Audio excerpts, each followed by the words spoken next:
Elle profite de belles vacances. Isabelle Iturburu bulle actuellement dans le sud-ouest de la France.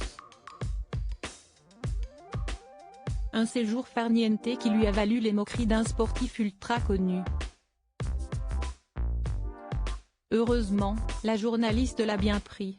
Nikos Aliagas avait créé la surprise en annonçant quitter la présentation de 50 Inside sur TF1.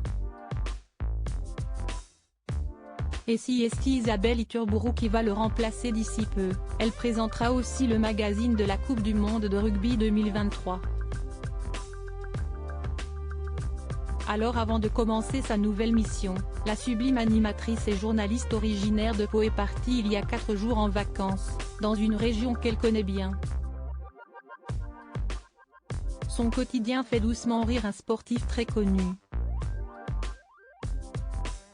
Isabelle Iturburu est actuellement dans les Hautes-Pyrénées, une région qu'elle connaît bien puisqu'elle y a grandi. Pour elle, si est un retour aux sources comme elle l'a indiqué dans un post Instagram.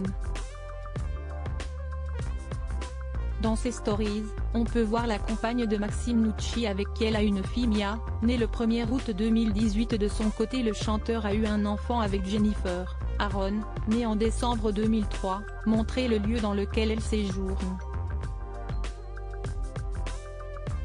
Et le moins que l'on puisse dire que si est champêtre puisqu'elle est entourée de verdure.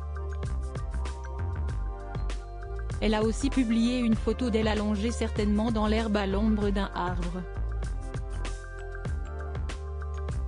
Une belle image qui fait rêver les Haussiens certainement impatients de partir mais qui a fait rire une star mondiale du football, Vicente Lizarazu.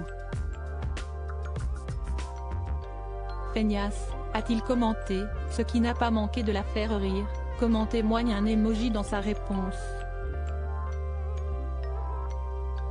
Isabelle Iturburu, journaliste sportive très respectée, est devenue proche des stars de différents sports avec les années, comme Sébastien Chabal avec qui elle a passé récemment une soirée alcoolisée pour son pot de départ. Elle est donc aussi proche de certains footballeurs comme Vicente Lizarazu. Peut-être que leurs origines du sud-ouest les rapprochent. Si Isabelle Iturburu préfère buller, Vicente Lizarazu, lui, a une définition particulière des vacances puisque, comme si est le cas pour son quotidien, elle rime toujours avec beaucoup de sport, ski, surf, vélo. Il ne s'arrête jamais. En même temps, comme il l'a reconnu lui-même, l'ancien latéral des Bleus est atteint de bigorexie, une addiction au sport reconnue comme maladie. Facile donc de passer pour une feignasse à côté de lui.